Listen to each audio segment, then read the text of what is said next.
जय माता दी।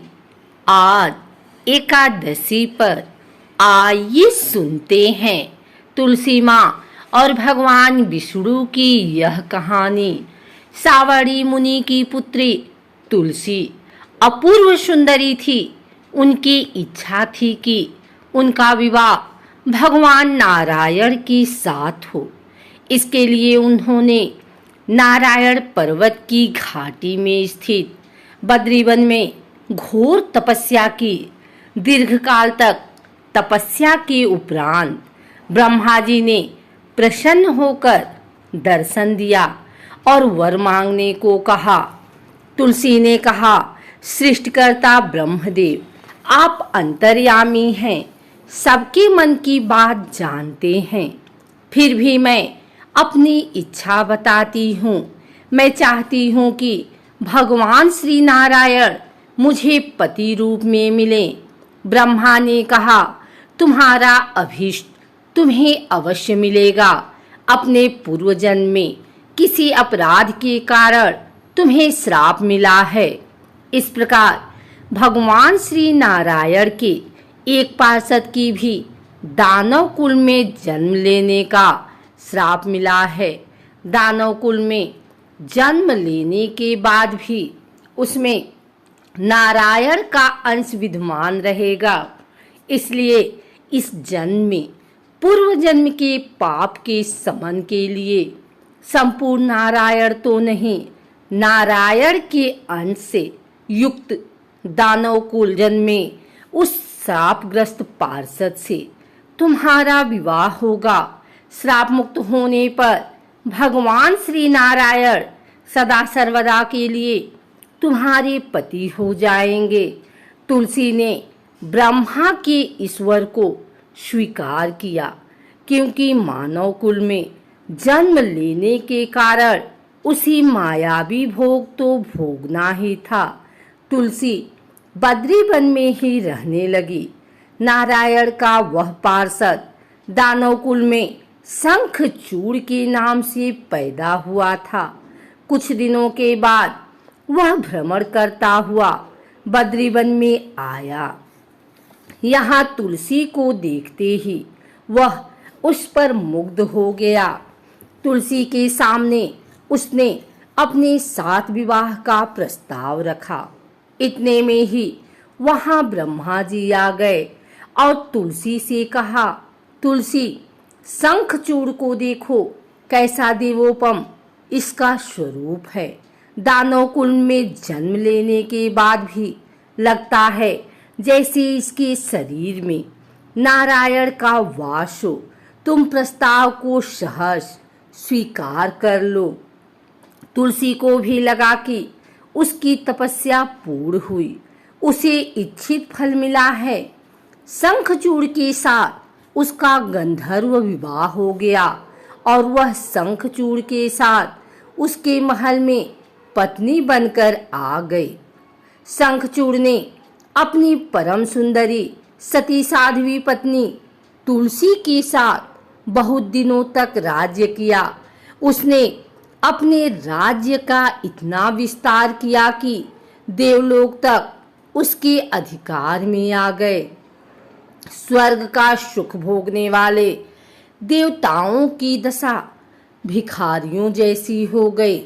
शंखचूड़ किसी को कष्ट नहीं देता था, पर अधिकार और राज्य छिन जाने से सारे देवता मिलकर ब्रह्मा, विष्णु और शिव की सभा में गए तथा अपनी विपत्ति सुनाई। ब्रह्मा जी ने कहा, तुलसी परम साध्वी है, उसका विवाह शंखचूड़ से मैंने ही कराया था। शंखचूड़ को तब तक नहीं हटाया या मारा जा सकता है जब तक तुलसी को न छला जाए। विष्णु ने कहा, शंखचूड़ पूर्व जन्म में मेरा पार्षद था। श्राप के कारण उसे दैत्य कुल में जन्म लेना पड़ा। इस जन्म में भी मेरा अंश उसमें व्याप्त है। साथ ही तुलसी के पतिव्रत धर्म से वह अजेय है। फिर देवताओं की सहमति से भगवान शिव ने शंखचूड़ के पास संदेश भेजा कि या तो वह देवताओं का राज्य लौटा दे या फिर उनसे युद्ध करे। शंखचूड़ शंकर के पास पहुंचा। उसने कहा, देवाधिदेव, आपके लिए देवताओं का पक्ष लेना उचित नहीं है। राज्य बढ़ाना हर राजा का कर्तव्य है। मैं किसी को दुखी नहीं कर रहा हूँ। देवताओं से कहिए वे मेरी प्रजा होकर रहें। मैंने आपका भी कोई अपकार नहीं किया है। हमारा आपका युद्ध शोभा नहीं देता। अगर आप हार गए तो बड़ी लज्जा की बात होगी। मैं हार गया तो आपकी कीर्ति बहुत अधिक नहीं बढ़ेगी। भगवान शंकर हंसे। वे तो सब रहस्य समझते थे। तुलसी और शंखचूड़ के पूर्व जन्म के श्राप की अवधि लगभग पूरी हो चुकी थी। बोले, इसमें कीर्ति और लज्जा की बात नहीं। तुम देवों का राज्य लौटाकर उन्हें उनके पद पर प्रतिष्ठित होने दो। युद्ध से बचने का यही एक उपाय है। शंखचूड़ ने कहा, मैंने युद्ध के बल से देवलोक जीता है। कोई उसे युद्ध के द्वारा ही वापस ले सकता है। यह मेरा अंतिम उत्तर है। मैं जा रहा हूँ। ऐसा कहकर शंखचूड़ चला गया। उसने अपनी पत्नी तुलसी को सारी बात बताई और कहा, कर्म भोग सब काल सूत्र में बंधा है। जीवन में हर्ष, शोक, भय, सुख दुख, मंगल अमंगल काल के अधीन है। हम तो केवल निमित्त हैं।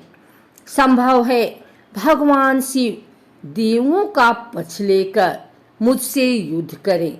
तुम चिंता मत करना। तुम्हारा सतीतेज मेरी रक्षा करेगा। दूसरे दिन भगवान शंकर के नेतृत्व में देवताओं ने युद्ध छेड़ दिया। शंखचूड़ ने भीषण बाणों की वर्षा कर उनका वेग रोका। उनके प्रहार से देवता डगमगाने लगे। उसने दानवी शक्ति का प्रयोग कर मायावी युद्ध आरंभ किया। युद्ध स्थल पर वह किसी को दिखाई नहीं देता था, पर उसके अस्त्र शस्त्र प्रहार कर देवों को घायल कर रहे थे। देवगण अपने अस्त्र चलाएं तो किस पर चलाएं, क्योंकि कोई शत्रु सामने था ही नहीं। कई दिनों तक इस तरह भयंकर युद्ध चला। शंखचूड़ पराजित नहीं हुआ। तब शिव ने विष्णु से कहा, विष्णु कुछ उपाय करो, अन्यथा मेरा तो सारा यश मिट्टी में मिल जाएगा। विष्णु ने सोचा, बल से तो शंखचूड़ को हटाया नहीं जा सकता, इसलिए छल का सहारा लेना होगा। उन्होंने तुरंत अपना स्वरूप शंखचूड़ जैसा बनाया और अस्त्र शस्त्र से सज्जित हो तुलसी के पास आए। बोले, प्रिय, मैं युद्ध जीत गया।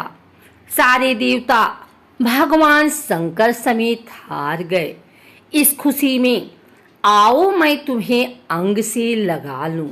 पति को प्रत्यक्ष खड़ा देख तथा विजय का समाचार सुन वह दौड़कर मायावी शंखचूड़ के गले से लिपट गए। इस प्रकार पति पत्नी दोनों ने आलिंगन हो खूब खुशी मनाई। पर पुरुष के साथ इस प्रकार के व्यवहार से उसका सतीतेज नष्ट हो गया। उसका सतीतेज जो शंखचूड़ की कवच के रूप में रक्षा कर रहा था, वह कवच नष्ट हो गया। शंखचूड़ शक्तिहीन हो गया। यह जानते ही भगवान शंकर ने अपने त्रिशूल से प्रहार किया। त्रिशूल के लगते ही शंखचूड़ जलकर भस्म हो गया। शंखचूड़ के मरने को जानकर विष्णु अपने असली स्वरूप में आ गए। सामने अपने पति शंखचूड़ के स्थान पर भगवान विष्णु को खड़ा देखकर तुलसी बहुत विस्मित हुई। उसको पता लग गया कि स्वयं नारायण ने उसके साथ छल किया है। क्रोध में आकर उसने श्राप दिया, एक सती स्त्री का सतीत्व भंग करने के अपराध में तुम हृदयहीन पत्थर हो जाओ। विष्णु ने तुलसी के श्राप को शिरोधार्य कर कहा, देवी, तुम्हारे तथा शंखचूड़ के कल्याण के लिए मुझे ऐसा करना पड़ा। तुम दोनों को श्राप मुक्त करना था, तब भी अब शरीर त्याग कर तुलसी विरवा के रूप में जन्म लो और मेरी पूजा तुलसी दल से होगी। मैं शालिग्राम पत्थर बनूंगा। मेरे शीश पर तुम आदर से विराजमान हो जाओगी। तुम्हारे पति की हड्डियों के चूड़ से शंख की उत्पत्ति होगी। उस शंख ध्वनि से देवताओं तथा मेरी पूजा आराधना होगी। जहाँ शंख ध्वनि होगी वहाँ मंगलमय मैं विराजमान रहूँगा। तुमने पूर्व जन्म में बद्रीवन में मुझे पाने के लिए बड़ी तपस्या की थी। अब अगले जन्म में मैं नारायण प्रस्तर के रूप में बद्रीनाथ वन में स्थापित होऊंगा और मेरी पूजा अर्चना फल फूल से न होकर तुम्हारे तुलसी दल से होगी। मेरे शीश पर विराजमान होकर तुम मुझसे भी ऊंचा पद प्राप्त करोगी।